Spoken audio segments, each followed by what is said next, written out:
As always, we'll start with our disclaimer. This podcast is for educational purposes only. It is not designed to diagnose or treat. When beginning any exercise program, it should be reviewed and discussed with your medical professional prior to beginning.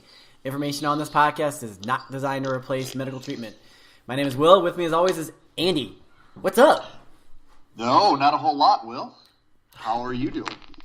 Pretty good. Pretty good. Good. Yeah. Good. I heard you just had a procedure done. I mean, if you call a shot a procedure... Would you like to talk about that? Sure. So... Some people would. Yeah. Just so you know that therapists can get hurt too. We're all broken in our own ways. If you've listened to the podcast before, you may have heard Andy make fun of me for falling apart in my hip. I have some range of motion deficits in my left hip. Tying my shoe is always an adventure, to say the least.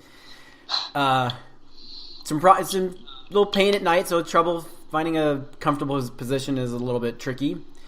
So I just had a shot in my hip, so steroidal shot, which he did some lidocaine, which helps numbs it, and then put the steroid in. So right now I feel great.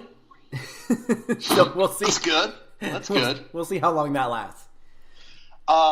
So some background for Will here too. Will has arthritic hip that is progressed outside of what should be normal for his age bracket. Let's put it that way. Yes, it's much further advanced than what his age, based upon his age.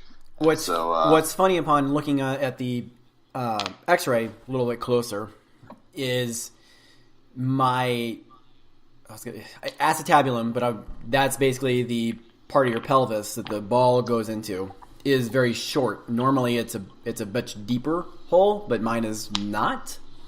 So normally you'd think that would lead to more mobility, but I somehow have less all along. Plus, I have a really gnarly hook-looking bone spur on my distal, which is the farthest away, which is nothing to anything, but it's pretty funny. Well, it's interesting you say that. We haven't had this conversation, but it kind of makes sense that then you'd have more arthritic changes if you had a really shallow acetabulum. Yes. Because for those of you that don't know, typically anything that has a greater amount of range of motion needs more stability.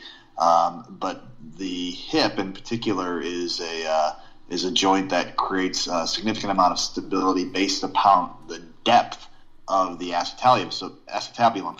So there's more shallow acetabulum or hole in which the femur head goes into is going to create more movement, more instability, which will create more eventual shear forcing, which is probably why you have your arthritic hip.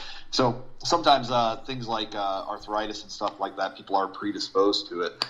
In your case, that probably is the case, looking at the X-ray, huh? Yeah. More than likely, It was just a foregone conclusion on whether it is more of a win is going to happen as opposed to. But yeah, it is cool. It is what it is.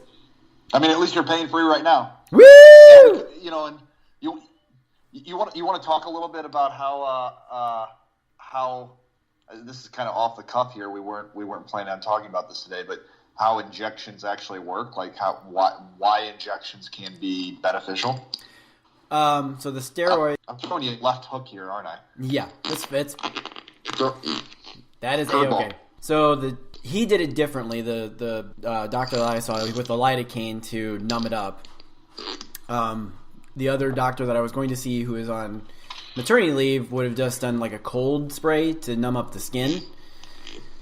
So I imagine that this will hurt later after the lidocaine wears off due to just the piercing the capsule. But what they did is they shoot a steroid injection into the capsule of the hip to help inflammation and decrease the swelling and everything to obviously help control your. I wanted to share Will, for the holiday season, made us DIY podcast shirts. specifically pullovers, and I was wearing mine yesterday. And I had a gentleman deliver two really great guys from Best Buy. Same guys that delivered our refrigerator a few months ago came back and delivered a washer machine that we got. And he noticed that we had the sweatshirt on. And it kind of gave me it kind of reminded me why we're doing these podcasts. Because he asked the question. He said, "Oh, what is this DIY therapy?" And he's like, "Oh man, I went to therapy a couple years ago for my back. You know, he's a mover, he's a laborer, he does a lot of physical activity. He's like, man, that thing is hell of expensive." That was his exact words, by the way, quote for quote. Man, that thing is hell of expensive. And so so we actually got to talking for about 15 minutes about his back and kind of taking him through a few things, off the record, so to speak. And that's really, again, what this whole podcast is about, is trying to treat yourself so that for simple, basic types of problems to help kind of get yourself out of a rut, or if you're having more pain and you're not really sure whether or not you should or should not go get medical attention. But the reality is that majority of dysfunctions can be treated or at least managed on your own. So just kind of a reminder of why we do this podcast, and we take 30 minutes of our weekly time out of our week to actually do this. Weekly time. What? Yeah, I speak well. Anyways, what are we talking about today? We're rambling. We're rambling a lot this morning. Must be the holiday. Yeah, it is. We're still kind of catch up. We'll just do a little short one on stretching. What the different types of stretching, when you should stretch, what is actually happening when you stretch. All right, so stretching. What? Are we talking, generally getting up in the morning? Are we talking before athletic activities? Are we talking before doing something at work? There's all kinds of different scenarios for stretching. So why don't you start us off there, Will? Let's go with the one that I'm familiar with, the stretching before activity. So generally used to be the common would be, all right, we're going to do our stretches and then jump into doing stuff. You need to warm up a bit first to get the maximum amount of effect for the stretching. So basically, whatever muscle you're going to do, you're going to stretch, you need to kind of get some blood flow into that area, some light exercises to get some blood in there to help warm it up so it's more apt to stretch. The way I always kind of describe it is your muscles aren't really like metal, but in the same way the metal won't stretch unless you heat it up. So your muscles will stretch a lot better and more efficiently. There you go. Yeah.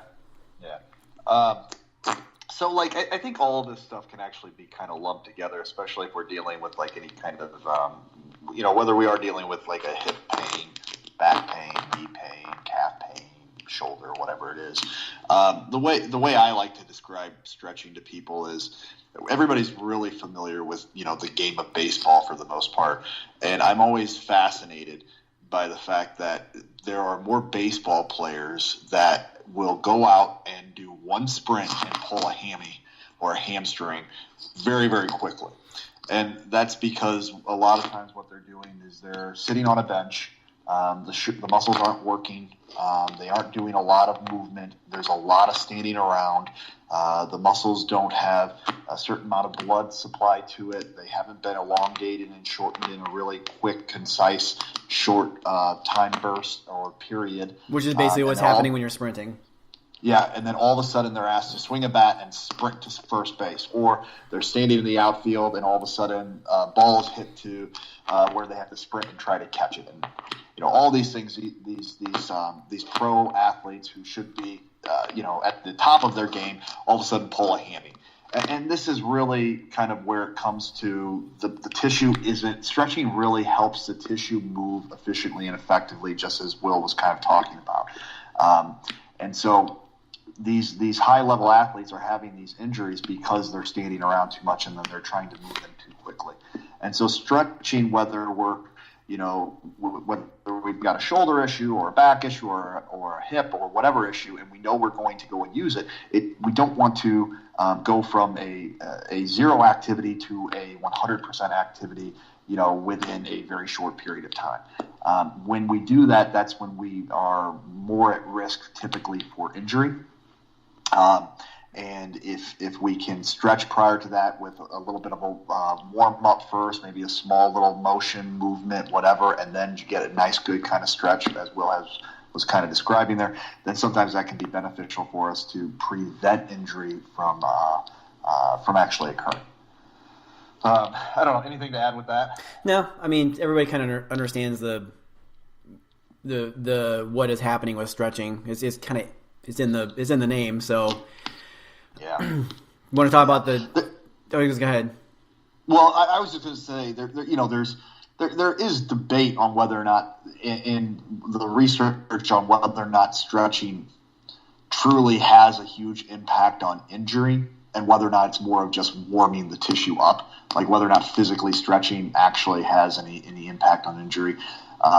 And like I'm probably a good example of that. I played high level soccer all the way through, grade school, high school, and into college. Played Division I soccer, and I tweaked my hamstring one time, and I never stretched. Now, I'm not saying that that's a good philosophy, but what I did do was I always went for big warm-up jogs and just real slow jogs that got the tissue moving, and then slowly worked into my movement patterns. Again, it wasn't this 0 to 100 type of, or this, nothing to 100% movement introduction right away. So it was always a slow introduction, but I did very, very little stretching. Was I lucky? Probably.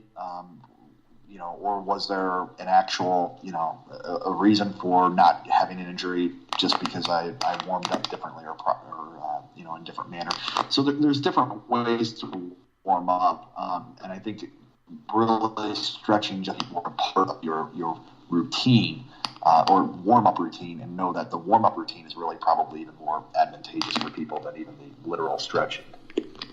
Yeah, but if you're looking at it from a mobility, like range of motion, then it's a little bit different. Then you actually do want to definitely stretch, warm up, and still want to warm up. So like if we have, and definitely warm up, stretch. Yeah, just still want to warm up and still want to stretch to gain as much range of motion, whatever you're after, or if you're looking to decrease your pain because of